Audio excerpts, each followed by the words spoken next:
Okay, it's 12. We'll get started here. Welcome, everybody. Um, for those who don't know me, my name's Mike Craig. I'm the owner of GeckoTech Solutions, and we're here to talk today about the dark web, phishing, social engineering, what all that looks like, and what happens to your data once it gets out there, and then what to do to keep yourself safe. So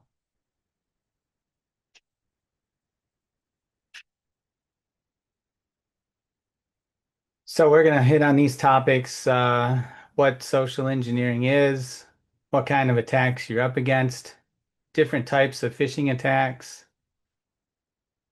uh, red flags, spotting an imposter or signs of a phishing email, and protective measures that you can take. But more importantly, why am I here talking to you about this subject? So I've been in the industry for 25 years. I work for a Fortune 500 company in endpoint management and security. So I bring the unique vision of an enterprise uh, style of IT management to small business. And that's my passion. So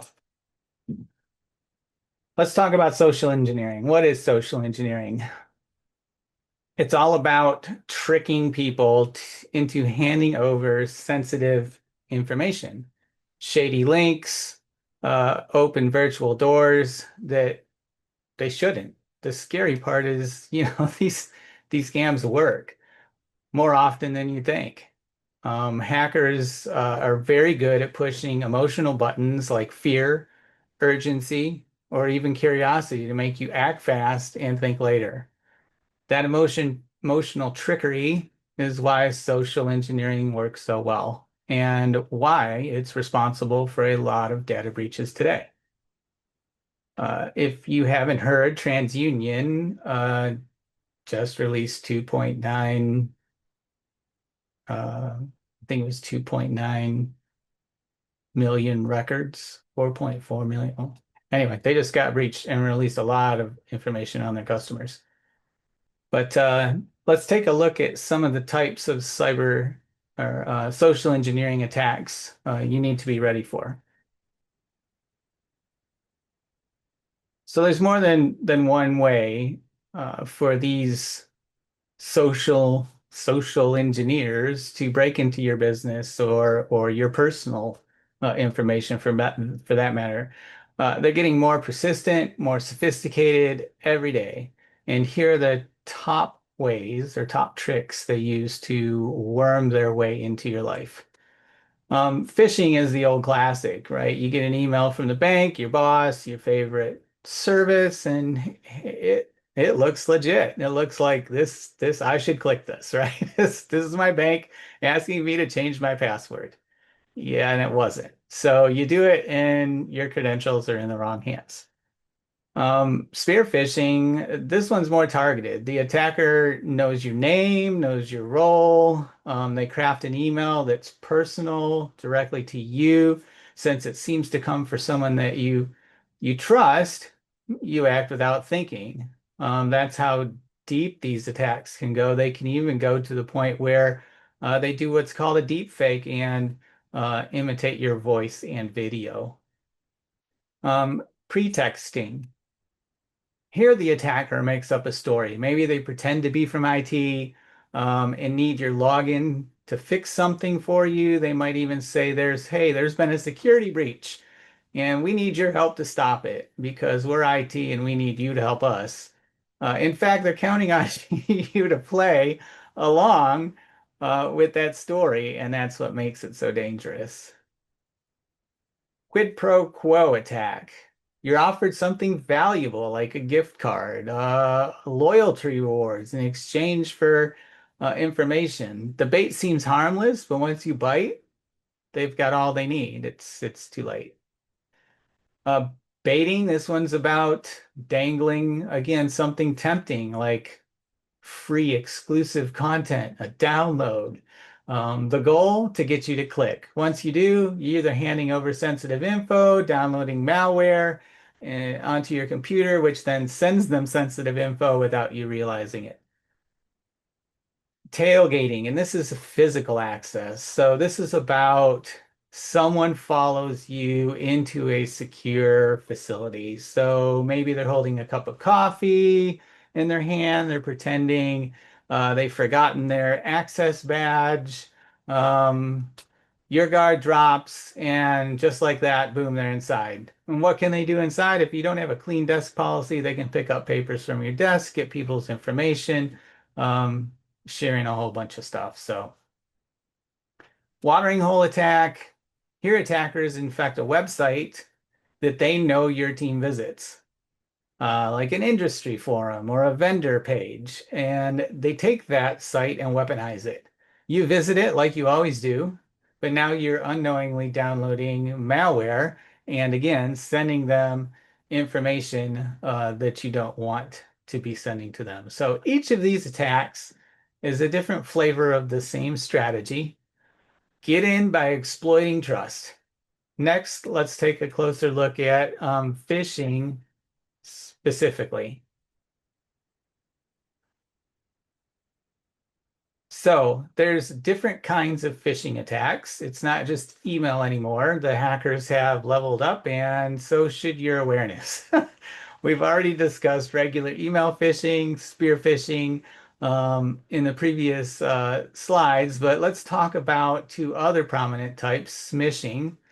Smishing is phishing through SMS, and I'm sure everyone has received a couple of these messages as of late, like you've won something or your driver's license is going to be suspended because you need to click this link. In fact, copy this link out of this text, paste it into your browser, and visit it from there.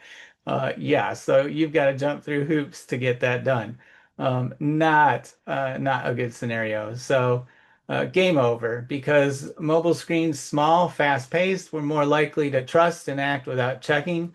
Um, the next type is vishing, and I was talking about this earlier, but this is one by voice. You get a call or voicemail saying there's been suspicious activity in your account, and the caller sounds official and asks you to verify your identity. Once you've given it up, you've handed them the keys to your data.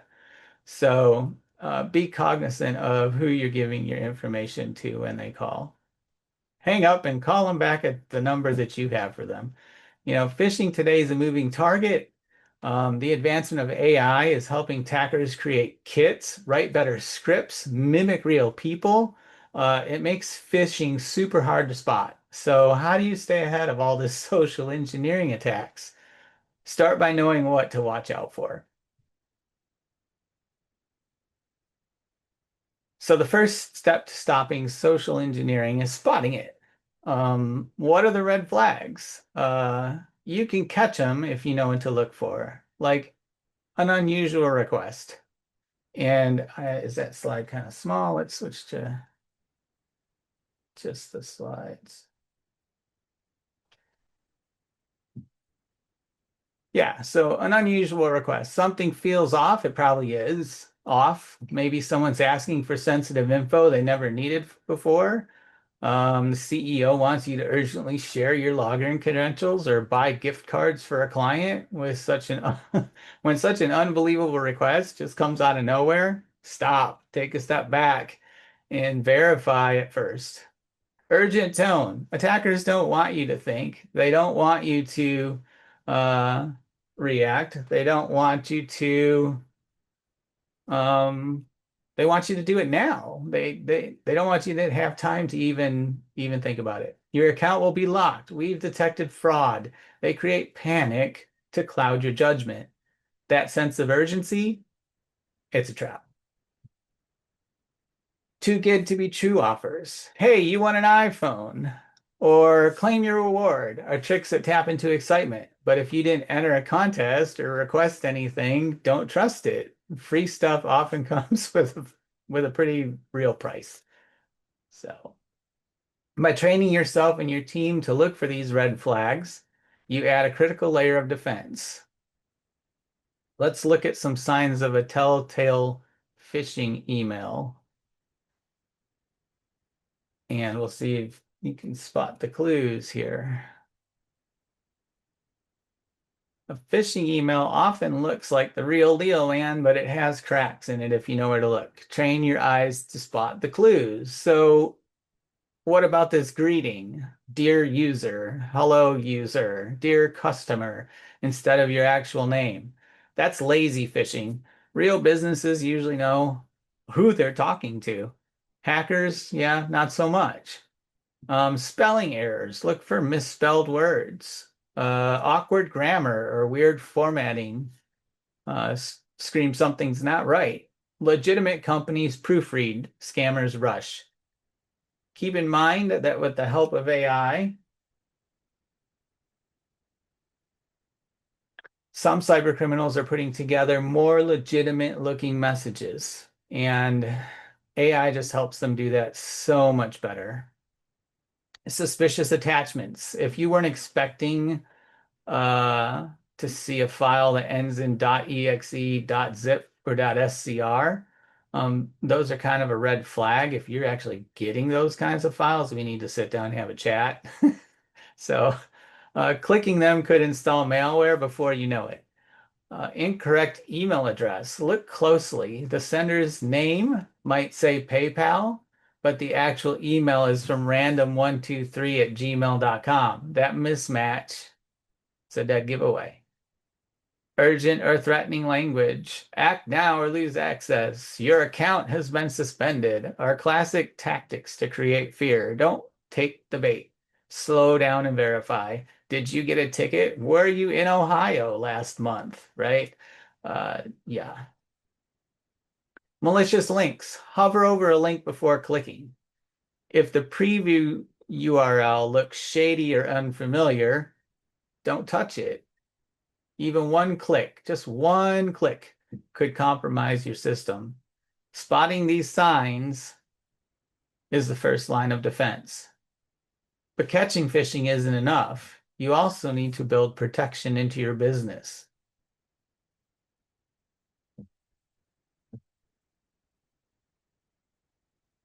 And the threat to your business doesn't necessarily lie within the four walls of your business.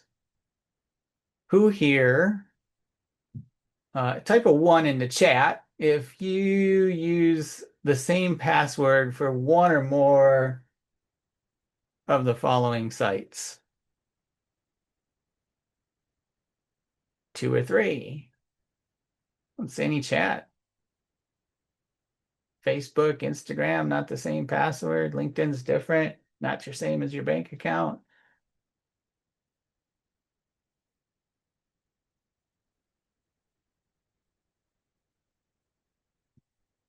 The threat to your business doesn't lie within the four walls. Using all these different apps, your employees are creating accounts or many different types of third-party websites. They're using their work email address, same variation of the password for these accounts.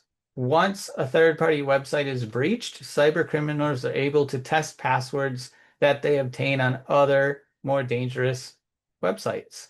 So if they crack your Facebook password and your Facebook password is the bank that same password that you're using for your bank, now they have your password and they go through these accounts and they try it. Previous employees can also pose serious risks if their password on any of these accounts is still active. A business owner saw a dark web scan run by dark web ID platform, and she noticed a password that was familiar to her.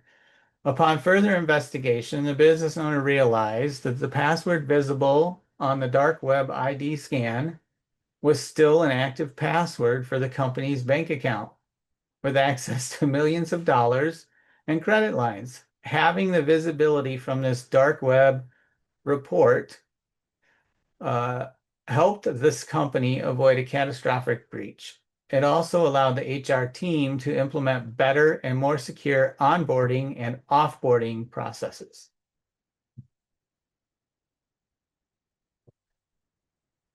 So this is a picture of the web. We have the top is the surface web. I know some people have probably seen this before, but 4% of the entire web consists of indexed public websites that are visible to all web users throughout ordinary search engines such as Google and Bing, right? So that's where 4% of the web is where the majority of the public does their stuff. Now, the deep web is the private um, and the largest part of the internet, and it's made up of the protected information. So this is like your banks, online banking, social media, profiles, services, video on demand, your HubSpots, your CRMs, your all of that data that you use that are software as a service is stored on the deep web. And then you have the dark web. The dark web is the level beneath, way beneath the water, the surface of the water.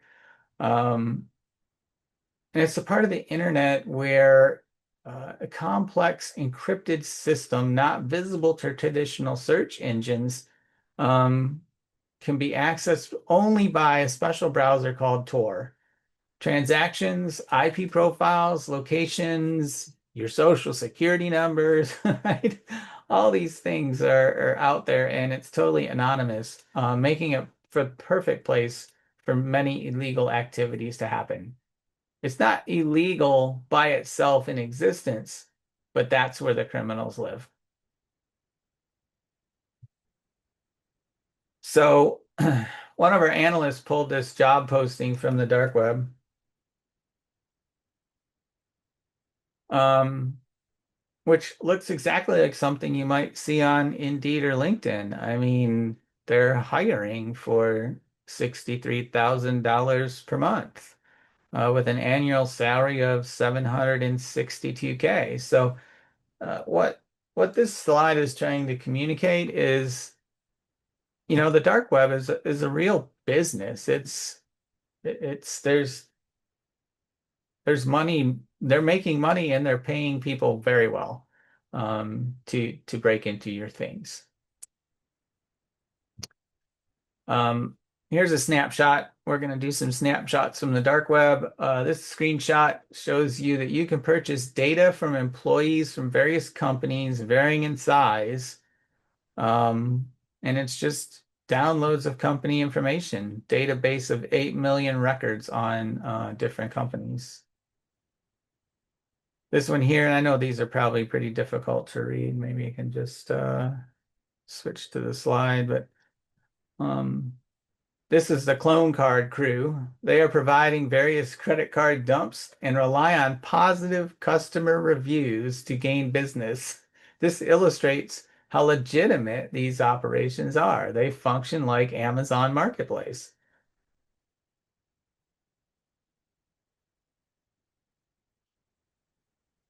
This one here, this is cyber criminal business generate buzz by offering holiday discounts. So holiday discount on Miami, Florida corporate credit dumps. Get yours while supplies last. And it's not limited to the US. So here's one for Denmark. You buy three and you get one free. So yes, legitimate business. I'm sorry, it's not funny. It's just yeah, it's crazy, crazy. So let's pick the real one here. Is it the top one? Is it the bottom one? How do you tell? Where is my pointer? Here we go. Laser. Right here. Facebook.html. That is an illegitimate site. It should be facebook.com. That's how you tell. So you gotta pay attention to those things. Same with eBay. Here's an eBay. Uh, Looks pretty similar, doesn't it? But once again, you've got the incorrect the HTML up at the top. I don't know if you can see that. Let's try this. right there. eBay.html. And this one's ebay.com.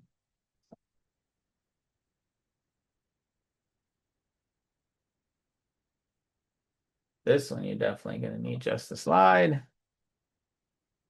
But this is some this is a great demonstration and has many, many, many key indicators of a phishing email. So if you look at the email address, the name of the company is Miller Supply, and they use two N's to make an M. So S. Williams at Niller Supply Company instead of Miller Supply Company. There's an attachment. Now, if you weren't expecting this attachment, obviously that's an issue. It's generic, right? Attention, all staff. Okay, well, you don't know my name. Um, and then urgency, like immediately. Now we need you to do this today. And then bad links. You hover over this link and this is the URL, and that's nothing like Miller Supply Company or Niller Supply Company for that matter. So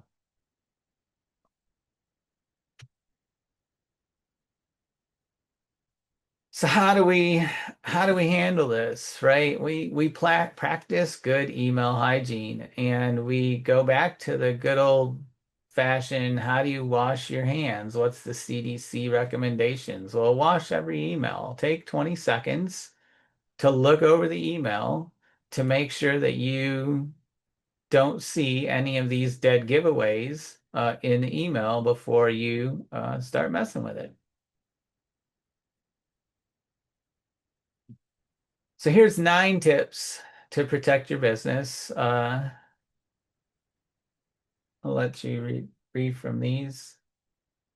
Only the slide. I mean, think twice before clicking links. We talked about that. Be suspicious of expected attachments. Automate compliance. Protect the passwords. Use a password manager. Creating a cybersecurity stack isn't a one-size-fits-all solution for every organization. You need to evolve, be proactive with solutions that you implement, and start training and educating your employees.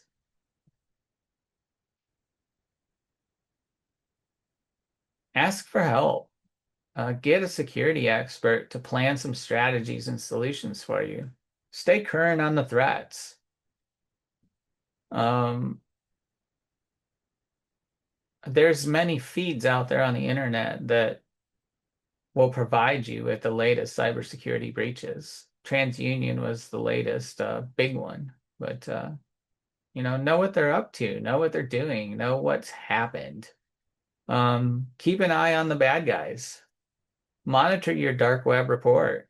Um, we have a service that can send that to you monthly. If your information's on there and it's legit, let's change it and get it taken care of. Always use two-factor authentication, and we talked about this in the webinar 2 weeks ago about two-factor authentication. It's something you have mixed with something you know and something you are. So two of those together makes it two-factor, and they have to be two different ones. Like you can't use your eyeball in your face. That's the same factor. That's something you are. So you need to mix those. But use two-factor authentication on everything.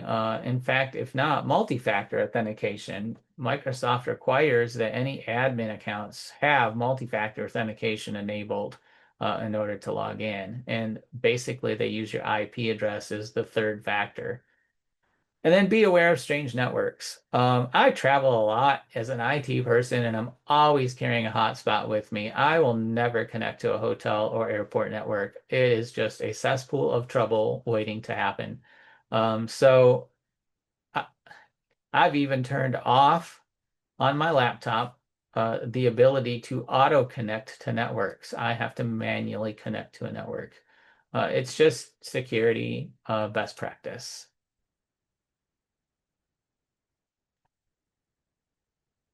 So you don't have to fight phishing and other social engineering attacks with guesswork. You can build a solid defense with smart elements.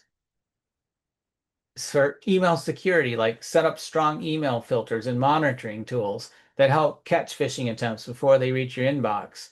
Scam reporting, make it easy for your team to flag suspicious messages when people speak up. Helps stop the spread before the damage is done. Employee training, give your team the know-how on how to recognize these scams. Awareness goes a long way in stopping social engineering dead in its tracks. Access controls, limit who can see what. Only give sensitive access to those who truly need sensitive access. That way, even if someone gets tricked, the fallout's smaller. Incident response plan. Don't wait for a breach to figure out what you need to do next. Have a game plan, practice it. Who gets notified? What's the first step? A clear plan saves time and reduces chaos. And again, multi-factor authentication. One password isn't enough. Use a second layer like a text code or app verification to stop intruders in their tracks. And then regular audits. Don't assume that you're secure. Test your systems, review your policies, do this on a schedule, look for gaps, patch them before the attackers find them because they're there. The number one most exploited software in the industry is your web browser, and it has the most number of patches monthly of any other software on your computer. Now that you've got the tools to stay secure, let's see how we can make it even easier for you. Um, we're going to look at securing or protecting your business, your family, with a credit freeze. And why a credit freeze uh, as opposed to a fraud alert? So you can look at sites and they'll be like, oh, Experian, TransUnion, or Equifax, and they'll be like, you can do a fraud alert. So what's the difference? A fraud alert is a notice on your credit report that requires lenders to take a couple extra steps to verify your identity. Well, a credit freeze is a more restrictive measure that blocks access to your credit report entirely, preventing new credit applications from being approved. A fraud alert is best for general protection against potential fraud, whereas a credit freeze is the strongest way to prevent identity thieves from opening new accounts in your name. And you should freeze your accounts for your family, your children, your parents, your grandparents. Freeze their credit accounts. Work with them to do this. I'm going to show you how. It's not that hard. And the worst case scenario is you apply for credit and it gets denied, and they say that you have to turn off your freeze. So you turn off your freeze, the application goes through, and voila, you have your approved credit. But that's what happens to the bad guys too when they apply with your information for credit. And with this TransUnion breach, with the NDP breach, everyone's information is out there for these guys to use to try and open accounts in your name. So how do we do that? We search for each company name and freeze. So what I've done here is I've searched for Experian freeze, and it brought me to this website here, Experian.com help/credit freeze. I thought I signed out, but you can create and sign up for free on their freeze account. Um, just click this button, fill out all the information, create an account, and then it's simple as, and this is for each one, you can do this for each credit reporting agency. You just sign in, and of course, you use your password manager that pops your information in there. And it's simple as clicking the unfrozen button, then clicking the frozen button. So now my credit's available. Now it's not. Right. So it's really that easy. You set that up. You leave your credit bureaus frozen. If you know that you're going to go apply for credit, you can schedule a thaw, like a 3-day thaw, and open that up for 3 days. Or you can just go in here and unfreeze it when you walk through the door to buy your new car or whatever you're going to purchase. It's that simple. And it's that way for all three sites. Again, protect your family. You should do this for everyone.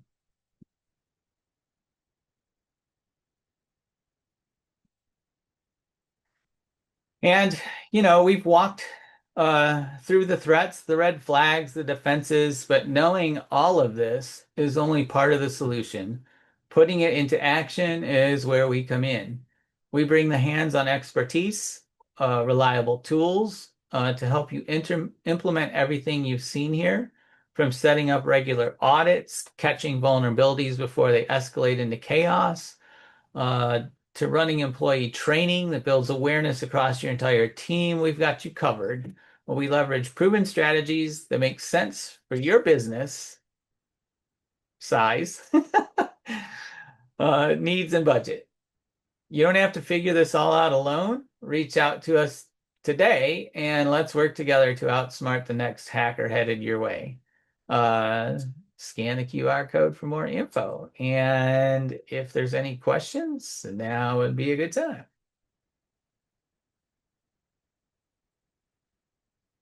No questions? Either I did a really, really, really good job explaining everything or something else.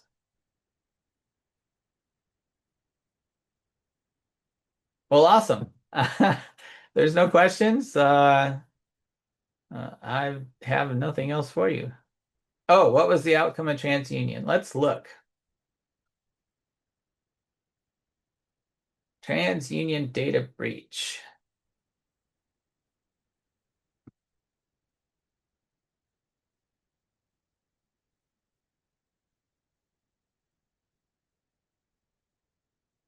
4.4 million records.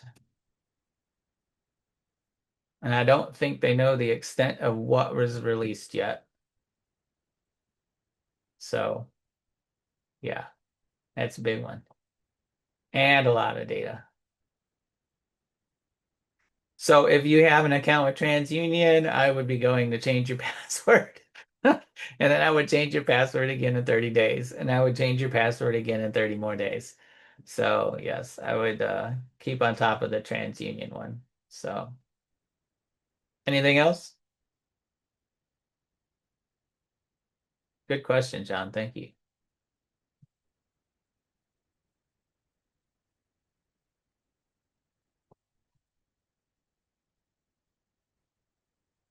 Alrighty, I'll send out links to the recording after it processes, and feel free to share with your friends and family. This is something that, and coworkers, this is something that people need to know. This information is vital in this day and age. So with that, have a good rest of your day, and until next time.